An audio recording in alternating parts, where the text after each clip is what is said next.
Good evening, friends, and welcome to the weekly press briefing. I'll begin with a couple of announcements. The first one pertains to Pakistan. The Ministry of External Affairs called in a senior official of the Pakistan High Commission yesterday, that is November 16, and made a démarche on the continued violation of ceasefire along the line of control. You will note that this is the third such démarche this month, following the ones issued on 2nd and 9th November. We conveyed that despite calls for restraint, Pakistani forces have committed 12 ceasefire violations between 9th and 15th November 2016, during which Pakistan Army deliberately resorted to caliber escalation by employing artillery and 120mm heavy mortars against Indian posts.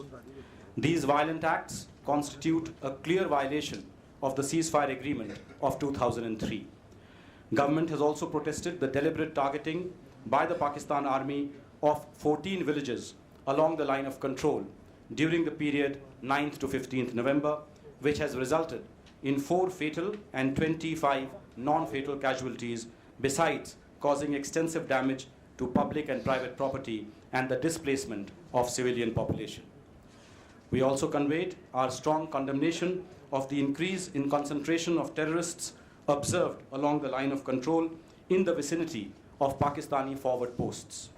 During the last week alone, there have been 18 instances where terrorists attempted to infiltrate into the Indian side from the vicinity of Pakistani posts and also targeted Indian posts and patrols. Finally, we reiterated the concerns of the Government of India about the safety and well-being of Sepoy Chandu Babulal Chavan, who inadvertently crossed the line of control over 6 weeks back, and we urged the early repatriation and safe return of the Sepoy. My second announcement pertains to a very interesting outreach activity that we are doing. As part of the various activities planned for the forthcoming Pravasi Bharatiya Divas in Bengaluru from January 7th to 9th, 2017, the Economic Diplomacy Division of the MEA is organizing a national contest to identify India's top 25 social innovators. MEA will be conducting this nationwide search with the support of Atal Innovation Mission, Niti Aayog. The objective of the national contest on social innovation is to identify a pool of social impact innovators that have developed or are developing commercially feasible solutions to the socio-economic problems of the country. This would facilitate the creation of a community of innovators, entrepreneurs, investors, grant bodies, and mentors to support the selected startups for commercialization and scale-up. The key focus sectors for the national contest on social innovation include clean tech, education, health, housing, public transport, skill development and livelihood, waste management, water and sanitation, and women empowerment. The 25 best innovative startups with a social impact will be showcased to the Pravasis participating in the Pravasi Bharatiya Divas through an exhibition.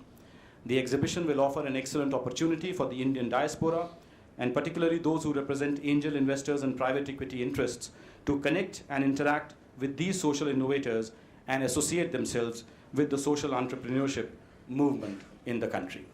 That concludes my 2 announcements. The floor is now open for questions.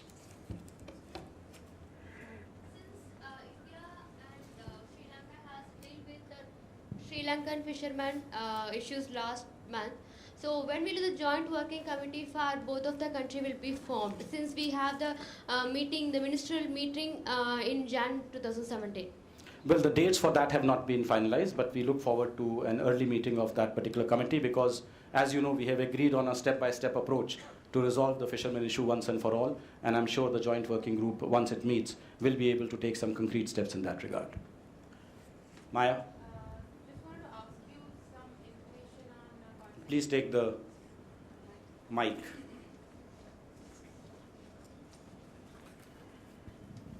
Thank you. Just wondering if we can have any information or details on Foreign Secretary Jaishankar's visit to the United States and who from Trump's possible team would he have met with? Well, I can confirm that the Foreign Secretary is currently in the United States. This is part of periodic consultation. he is meeting the members of the administration and representatives from the US Congress. That is all the information I have at this particular moment. Yes. Please, Mike. Recently, the delegation level talks between the Fishermen Association of Tamil Nadu and Sri Lanka was held, and that meeting was inconclusive. But the demand of the fishermen is they should be allowed to be fishing in the parkway, and the boats captured by the Sri Lankan army is to be released. So the government is taking any steps regarding that? Until now, how many boats are captured by the Sri Lankan? Okay, as far as the figures are concerned, currently there are 4 Indian fishermen and 130 boats in Sri Lankan custody, and there are 0 Sri Lankan fishermen and 14 boats in Indian custody. So that is the status as far as the boats and fishermen are concerned. As far as the issue of, how will this process move forward, I already answered the lady that when the joint working group meets, then they will be able to take this process forward. Basically, the talks that were held were forward-looking talks. They did acknowledge that this is a complex issue which involves livelihoods. It is not something which can be resolved overnight. But given the political will on both sides to take matters forward and eventually arrive at a solution which meets the concerns on both sides, I think we should see some forward movement once the JWG meets. And today the Sri Lankan Navy is firing on the Pondicherry fishermen today. We have seen these reports. We have asked our High Commission in Colombo to ascertain the details. Vinita. Because after the demonetization, a lot of expats are in a panic situation, and they're approaching our embassies in various countries. What is the government of India doing for allowing them to exchange their money?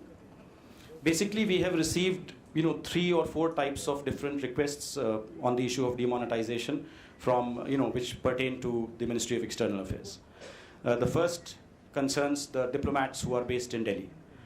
Some of them have told us that diplomatic missions require higher level of funds, and the existing limits will not be sufficient for them if those can be increased for diplomatic missions. Some of them have said that they collect consular and visa fees, which are collected if they are collected in old notes, how will they be deposited? How will those be exchanged? So that is the first set of issues that has been brought to our notice by the resident diplomats. The Dean of the Diplomatic Corps has had a meeting with us and has brought these to our attention. The second set of issues is what you just raised, NRIs having cash, having Indian currency abroad. As you know, there are specified limits as to the amount of Indian currency you can take abroad.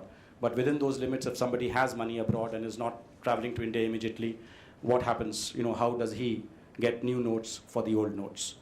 The third set of issues is by the money changers associations abroad. Now that is quite interesting because we do not have full convertibility, but it shows the strength of the Indian rupee that you have money changers associations abroad which are willing to dispense Indian rupees. So they have asked us the same questions. What do we do with the stacks that we have? How do we convert those?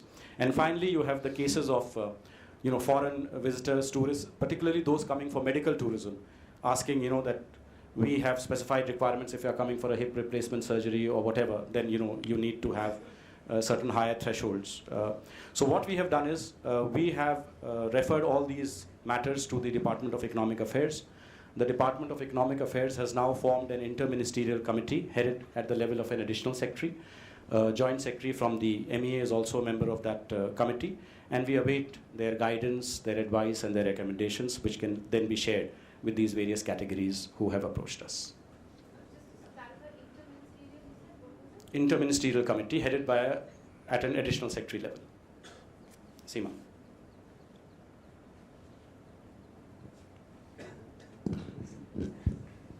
Because Sartaj Aziz is supposed to come to India for to Amritsar rather. So how do we see it? Will this be a step forward, or do you think this will break the logjam? How do we see this? Well, the announcement that has come. Let me confirm to you that we have not yet received official confirmation of Pakistan's participation in the Heart of Asia. So any other related issues are hypothetical at best at this stage. Let us first get confirmation of Pakistan's participation. Yes. There are reports that Indian badminton squad manager hailing from Arunachal denied visa by China. What is your opinion? Well, we have seen those reports. This matter has been brought to our attention now. Government's position on differential treatment of Indian passport holders is clear and well known. We have conveyed it to the Chinese side. We expect them to address this issue in the spirit of reciprocity and smooth development of bilateral relations. Mukesh? Mike? Sir, is there any move to review our nuclear doctrine, especially no first use policy, because it is in the air?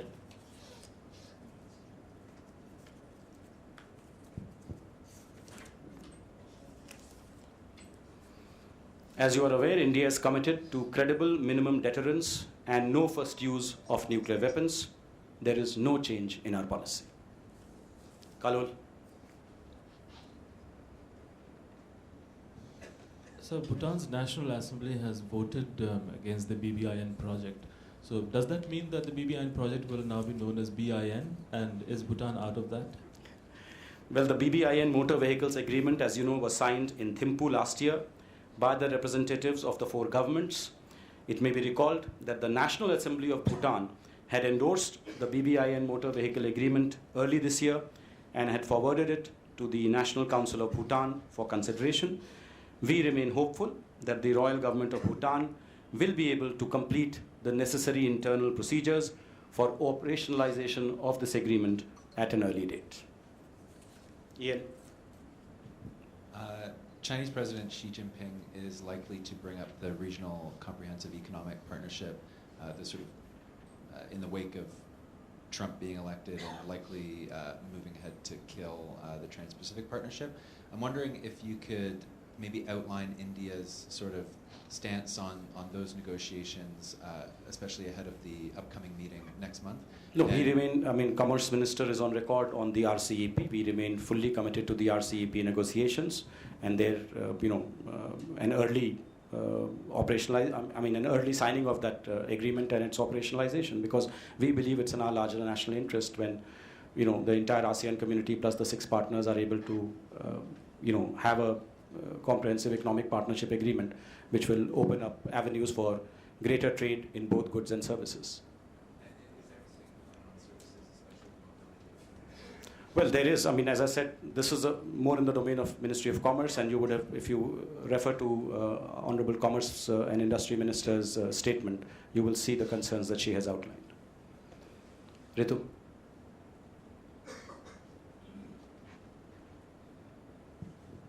There has been some report from a Washington-based think tank which has given the fail grading to China vis-a-vis the nuclear proliferation track record, since they have been helping Pakistan in building nuclear reactors.